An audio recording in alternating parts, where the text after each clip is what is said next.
Malaikat maut punya dua sifat. Sifat pertama, wan nazi'ati gharqa. Sifat kedua, wan nasyitati nashta. Sifat pertama, ada malaikat maut yang saat mencabut itu dia mencabut sekeras-kerasnya, sedalam-dalamnya. Gini, ini ada duri agak panjang masuk ke dalam tubuh, dalam daging, tapi posisinya bukan vertikal begini, posisinya horizontal begini, terus dipaksa dicabut begini.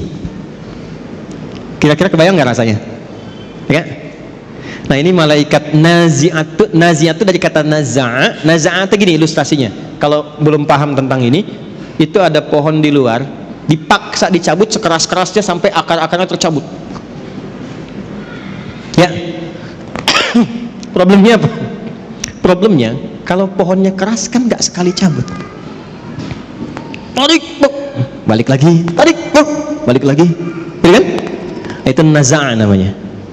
Yang mencabut dengan keras dan syiddah, bisyiddah wa unfid, dengan keras dan dalam, itu disebut dengan nazi'at gharqa, sampai ke dalam-dalam itu masuk. Jadi dari bawah cabut sampai ke sini, tarik lagi, kan ini takut. Kenapa?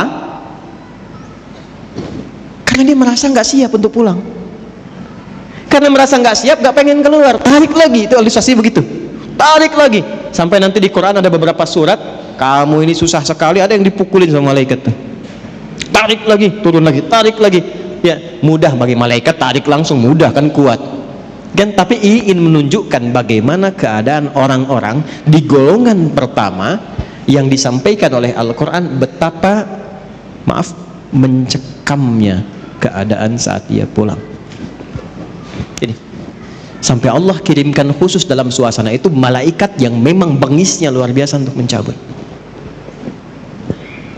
Siapa golongan ini? Ya, satu. Dah. Nah, jangan lu dijawab, tenang. Dua. Wan nasyitati nashta. Nasyitah itu kalau diartikan ke gerakan, satu gerakan yang lembut, halus, tak terasa sudah berubah, bergerak, berpindah. Nabi ilustrasikannya begini, kalau ada rambut yang halus, lembut, tipis, kemudian ada adonan yang halus juga, lembut, tipis, kayak ngambil rambut itu dari adonan itu, halus, berpindah. Ya. Senyum, la ilaha illallah, meninggal. Sujud, nggak bangun lagi. Lagi baca Quran, cuman begini, la ilaha illallah, meninggal. Dan menariknya, yang seperti itu sekarang sudah banyak ditampakkan lewat video. Tuh. Kalau sudah Allah tampakkan ayatnya menjadi kauniyah dan belum sadar juga, maka dengan cara apa lagi Allah berikan hidayah untuk bertobat? Antum klik deh ya, klik misalnya di YouTube lah, ya, wafat husnul khatimah, orang syekh mengajar meninggal, baca Quran wafat, sujud wafat, klik, lihat bagaimana cara wafatnya. Nah, itu Allah tugaskan malaikat yang kedua, wan nasyitati nashta. Ada orang-orang yang Allah tugaskan malaikat untuk mengambil nyawanya, menemui mautnya dalam keadaan selembut-lembutnya, sehalus-halusnya, sampai rasa yang dia dapatkan pada saat kematian itu pun rasa-rasa yang ringan dibandingkan dengan yang pertamanya itu. Kalau narik rambut yang halus dari adonan yang halus itu masih ada rasanya nggak? Hah? Masih terasa kan, tapi ringan kan, lembut. Itulah yang menyebabkan orang kadang berkeringat saat meninggal itu. Ya, diambil, tenang dia meninggal, tenang, tapi ada rasanya, ada. Nanti kalau sudah waktunya terasa juga gitu kan. Berkeringat ada, tapi halus, lembut, tenang, enak. Nanti insya Allah kita jemput itu, gak usah khawatir, gak usah takut. Takut itu justru tanda tanya. Kok takut pada sesuatu yang pasti? Yang nggak pasti itu yang kita takutkan. Yang pasti nggak usah ditakutin. Nggak Allah Akbar. Enggak. Antum nggak takut pun kejadian juga. Siapain takut? Ya. Jadi yang ditakutkan tuh yang belum pastinya. Nah, yang belum pasti itu bekalnya, amalnya apa? Begitu itu tidak pasti, itu yang kita khawatirkan karena nggak punya harapan untuk setelahnya. Baik, kita bahas yang kedua dulu sebelum tadi yang pertama saya kasih tanda tanya. Siapa orang-orang yang dicabut dengan lembut itu? Yang tenang itu, yang nyaman itu, sampai malaikat yang ditugaskan pun oleh Allah disifati dengan nasyitati nashta, pakai wawunya ataf kepada kosam, kosamnya sumpah. Saya bersumpah, kata Allah, ada di antara hambaku yang aku kirimkan hanya malaikat yang lembut untuk mencabut nyawanya. Sumpahnya Allah mengirimkan malaikat yang lembut, selembut-lembutnya untuk mencabut nyawa hambanya. Siapa hamba yang dimaksudkan di sini? Teruskan dulu ayatnya. Was-sabihati sabha, fas-sabiqati sabqa, fal-mudabbirati amra, sampai ayat 5. Allahu Akbar. Ini kuncinya. Was-sabihati di sini masih pakai qasam. Sabihati sabha. Setelah itu pakai fa litertib. Fas-sabiqati sabqa, pakai fa. Fas-sabiqati sabqa. Setelah itu apa? Fal-mudabbirati amra, fal-mudabbirati amra. Dah sampai sini, sampai ayat 5. Ini kuncinya. Ini sindiran halus dan tajam sekali. Siapa orang-orang yang akan dicabut dengan lembut, dipisahkan dari kehidupan dunia yang mungkin dia alami keras. Jadi menariknya begini, ada orang-orang yang saat hidup di dunianya ini mungkin mengalami kejadian yang keras, tidak mengenakan, kasar dan sebagainya. Tapi ketika meninggal lembut sekali, halus, dan bahkan viral dia di alam langit. Bagaimana orang-orang ini kemuliaannya? Allah contohkan lewat tugasnya malaikat. Selain yang mencabut nyawa dengan 2 sifat ini, kata Allah, aku tugaskan juga dengan 3 tipikal pokok malaikat. Nah, 3 inilah sebetulnya sebagai isyarat karakter amal untuk kita demi menjemput kematian yang husnul khatimah. As-sabihati sabha, aku bersumpah, aku juga siapkan malaikat yang tugasnya hanya bertasbih saja, dengan cepat, dengan indah, dengan kuat. Oke, pelan-pelan.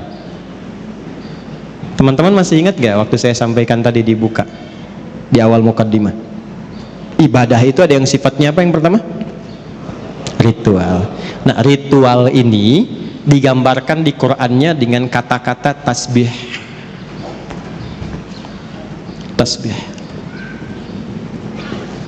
Ibadah dalam bentuk ritual itu digambarkan di Al-Qur'annya dalam bentuk apa? Tasbih.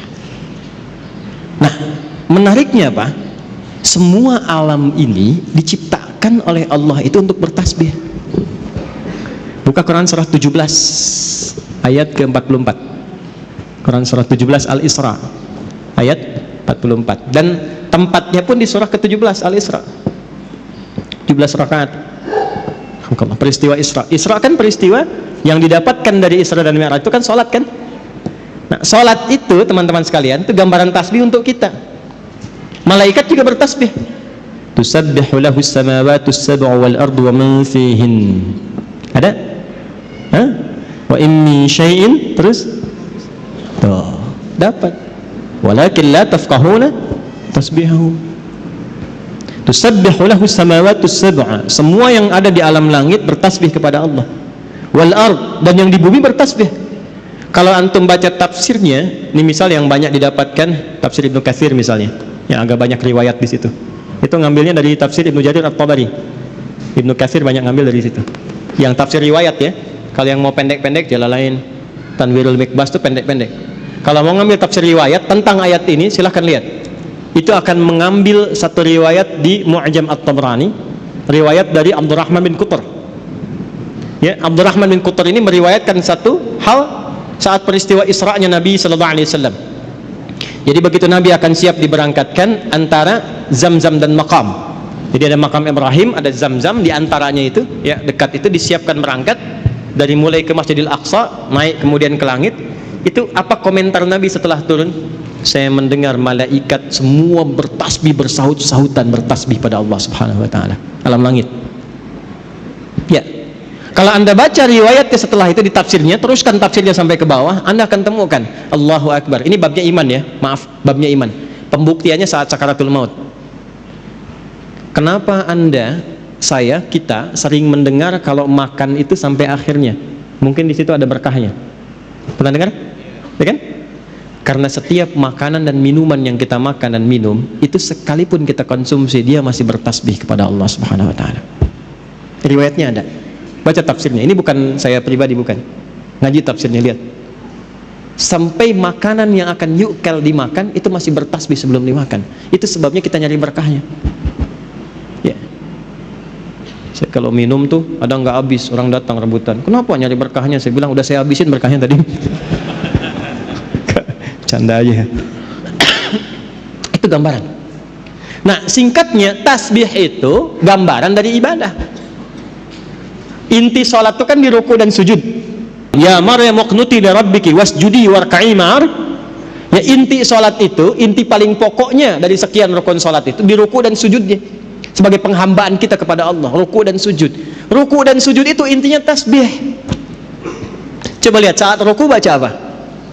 Subhana rabbiyal azim, tasbih. Saat sujud subhana rabbiyal, intinya tasbih. Di tasbih itu jangan diartikan subhanallah saja, bukan. Tasbih itu kata atau kalimat singkat yang mewakili sifat-sifat ibadah kita kepada Allah dalam bentuk ritual. Jelas? Makanya kalau kita kurang dalam sholat tasbihnya, kurang maksimal ibadah ritual, kurang ruku khusyuk di dalamnya, kurang khusyuk dalam sujudnya, itulah sebabnya kenapa setelah sholat kita istighfar dulu. Setelah istighfar tasbih, subhanallah, subhanallah, subhanallah. Itu diantara hikmahnya. Jadi bukan cuma bacaan, ada maknanya.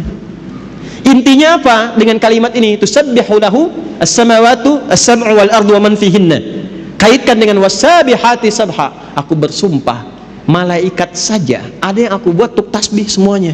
Masa manusia gak mau tasbih? Malaikat saja aku ciptakan tanpa salah, itu masih tasbih. Malaikat itu dicipta tanpa salah, Pak. Satu-satunya makhluk di muka bumi ini, ya, yang bertugas di muka bumi, tugas. Dan di alam langit dia bertugas. Satu-satunya makhluk yang Allah ciptakan tanpa salah cuma malaikat. Diciptakannya dari cahaya, materinya materi takwa. Quran surah 66 ayat ke-6. La ya'sunallaha ma amarahum wa yaf'aluna ma yu'marun. Malaikat tidak punya potensi maksiat. Makanya Anda nggak pernah dengar misalnya, maaf, pernah dengar malaikat Jibril korupsi ayat? Nggak ada kan? Ya. Dan tidak pernah menukar posisi. Itu Fir'aun ya, bikin jengkel, yang nyabut tetap malaikat maut.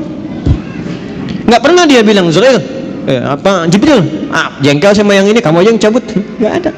Nggak ada tukeran tugas. Jadi Anda bisa bayangkan nggak, satu makhluk yang nggak punya potensi salah, tupoksinya jelas, itu masih bertasbih sempurna kepada Allah. Jadi Allah tuh nyindir kita halus. Kamu ini manusia, aku berikan fasilitas, kenyamanan, kedamaian, ketentraman. Aku siapkan pedomannya. Ini yang nyaman, ini yang tenang. Hindari maksiat, ini resikonya. Cari bekal untuk pulang. Aku berikan semua fasilitas itu. Kenapa engkau masih belum punya waktu untuk bertasbih kepadaku? Malaikat aja masih ibadah, kenapa engkau lupa dengan ibadah? Sedangkan harapan kamu husnul khatimah dan pengen masuk surga. Jadi kalau kita konversi ke ayat ini tentang pedoman hidup kita, kalau ingin didapatkan malaikatnya nasyitati nashta, maka jaga ibadah dan hubungan kita dengan Allah selama hidup. Salat fardu berapa kali dalam sehari? 5 waktu. Berapa rakaat? Jaga itu. Jaga. Setelah itu sunnahnya tingkatkan, rawatibnya, duhanya, tahajudnya. Itu ada maknanya semua. Kan kita latihan tumaninah, latihan tenang. Di antara dampak terbesarnya apa? Ini persiapan pulang. Orang yang punya hubungan baik dengan Allah, Allah perintahkan, dia punya hubungan baik dengan saya, cabut yang lembut, cabut yang halus. Yang diperintahkan cuma malaikat yang paling halus, karena punya hubungan baik dengan Allah. Anda punya hubungan baik dengan pimpinan, mau berkunjung ke rumahnya, akses dibuka. kue keluar, kata-kata baik keluar. Anda nggak punya hubungan baik, kasar, jadi musuh, terus berharap pengen diterima dengan baik, susah. Satu. Jadi secara cepat, kalau diinginkan husnul khatimah, mendapatkan malaikat yang lembut dalam sakaratul maut dan surga yang terbaik, pertama, wassabihati sabha, teladani malaikat dalam rangka beribadah kepada Allah Subhanahu wa taala. Jangan tinggalkan ibadah ritual. Kalau masih yakin, masih beriman. Makanya kalimat salat itu dibuka dengan iman. Kalimat salat pertama Al-Baqarah ayat 3. Alladzina yu'minuna bil ghaibi wa yuqimunas, dan disebut dengan kalimat iman. Satu-satunya ibadah yang disebut dengan iman cuma salat di Quran. Itu di Al-Baqarah ayat 143. Wa ma kana Allahu liyudhi'a imanakum. Yuk, salat ya. Jadi kalau dulu kan, kenapa sholat? Supaya bahagia, hayya 'alal falah. Kenapa sholat? Supaya tenang. Ya kan? Kenapa sholat? Bukti mengabdi kepada Allah. Sekarang jawabannya setelah mengaji ini berubah. Kenapa sholat? Supaya husnul khatimah saat wafat. Malaikat malu kalau keras-keras nyebutnya ahli sholat, ahli la ilaha illallah. Nabi aja bilang, man qala fi akhiri hayati wa kama qala la ilaha illallah dakhala al-jannah. Siapa yang bisa mengucapkan la ilaha illallah di akhir hidupnya, terjamin surga untuknya. Tapi itu kalimat nggak bisa diapalin. La ilaha illallah, la ilaha illallah, la ilaha illallah, la ilaha illallah. Tapi sholat enggak. Nggak bisa keluar, nggak bisa. Nggak bisa. Susah. Nalkinnya pun susah. Nggak mudah. Siapkan dari sekarang. Ya, malaikat malu lah. Anda dekat dengan pimpinan. Ini antum ya, dekat dengan pimpinan nih. Taruhlah Anda misalnya, ya nggak usah contoh yang aneh-aneh lah ya, di kantor dengan pimpinan tuh, keluarganya bos masuk kantor, ya kan? Tiba kemudian misalnya, maaf nih, ada aturan mesti lepas sepatu. Kira-kira security-nya kasar atau lembut kepada antum tuh? Sedangkan sepatu antum kotor, pas mesti dilepas. Kira-kira saat diminta untuk dilepas itu dia akan lembut atau kasar menyampaikannya? Pasti lembut, karena antum dekat dengan pimpinan keluarganya. Antum bukan siapa-siapa, sekantor nggak ada yang kenal, orang asing nggak jelas, pakaian juga nggak jelas, datang ke situ kotor semua, terus maksa pengen masuk. Kira-kira security bagaimana? Kencang, insya Allah kencang. Antum sholat dekat dengan Allah, la ilaha illallah tiap hari, ibadahnya luar biasa. Masa malaikat mau kencang-kencang nyebut nyawa antum? Umar bin Khattab, kenal? Aduh, udah mulai aneh nih ya. Ini kalau kita ngaji kitab-kitab hadis tuh dalam bab riwayat enak ngajinya. Optimis kita menjemput kematian, nggak takut dengan alam kubur. Dan ini ada yang mengatakan asbabnya malaikat maut tuh salah satunya jadi sedikit malaikat mungkar nakir agak sedikit humble itu gara-gara persoalan Umar. Datang, man rabbuka katanya. Nanti antum baca nih dalam riwayat hadis, man rabbuka. Umar tuh luar biasa. Gak usah kasar begitu katanya. Santai aja bahasa kita ya, santai aja. Anda akan tahu saya ini sahabatnya Rasulullah, kekasihnya kekasih Allah. Ya, masa Anda bertanya seperti itu katanya? Mesti dibalikin tuh. Bisa nggak Anda begitu tuh? Man rabbuka, gitu kan? Masih nggak tahu kalau saya ini sering jamaah di Pondok Indah. Enggak, ini cuma gambaran saja. Kadang-kadang ulama-ulama itu kalau mau guyon itu ngambil-ngambil tuh seperti itu. Tapi memang teks-teks yang kita dapatkan itu yang Allah berikan kelembutan dalam setiap alam. Nyebutnya lembut, logikanya begitu. Masa yang dekat dengan Allah rajin sholat yang dikirim malaikat kasar, kan nggak mungkin. Masa kita salawat pada Rasulullah, dekat dengan Nabi, dengan amalan kita ikuti petunjuk, diancam di alam kubur dengan kata-kata kasar, kan nggak mungkin. Itulah nasyitati nashta. Nah, untuk mendapatkan itu supaya lebih lembut lagi bagaimana? Cepat, pakai fa, berubah tuh. Ayat 4 pakai fa. Harfu atfin rabitin baina syai'aini bila hudud. Paham? Tidak. Huruf yang menyambungkan dua peristiwa tanpa jeda dengan cepat. Jadi begitu yang ayat 3 itu tasbih, ibadah, Yang keempatnya pakai fa, cepat nih, jangan tunda. Apa yang dipercepat? Sabiqatis sabqa. Ada malaikat yang berlomba mencatat amalan. Ini yang dicatat tuh siapa amalannya? Kan nggak mungkin malaikat catat amalan sendiri. Malaikat turun ke bumi catat amalannya sendiri, nggak mungkin. Ini tanda dari Allah. Ada malaikat yang lomba-lomba cepat-cepat. Ngapain cepat-cepat? Mencatat amal hamba. Siapa yang dicatat itu?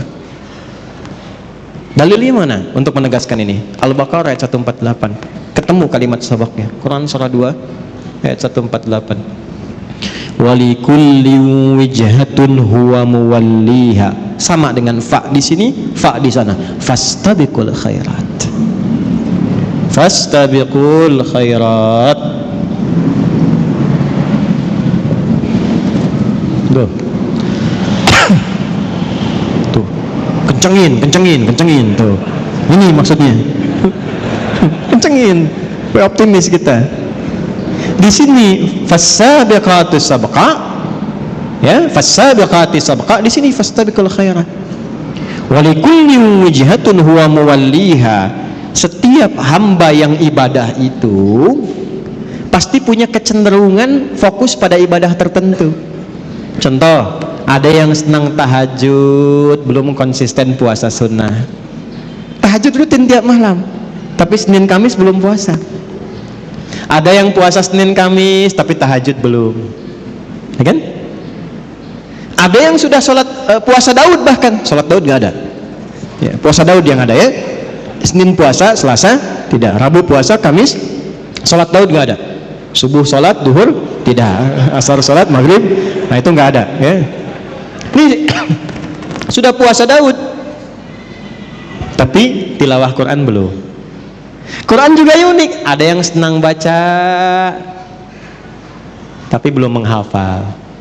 Ada yang senang hafal tapi nggak tahu arti. Ada yang senang kajian, ngaji artinya, tafsir, tapi juga baca belum optimal. Ada yang begitu. Nah sekarang maksudnya apa? Kita itu saat sebelum pulang siapkan amalan-amalan favorit yang kita pilih di dunia sebagai bekal andalan kita pulang. Itu apa? Supaya malaikat berlomba-lomba mencatat. Ayo kita berlomba-lomba. Dan ini dijamakkan, fastabiqul khairat. Semuanya baik kata Allah itu, tapi silahkan berlomba. Yang ini puasa Senin, ya kan? Antum belum sanggup puasa, saya mau konsisten dengan rawatib dulu. Ya. Saya belum sanggup menahan lapar, tapi saya bisa sanggup menahan lelah saya untuk mengerjakan rawatib. Ya udah, alihkan tenaga ke sini. Ya, jelas?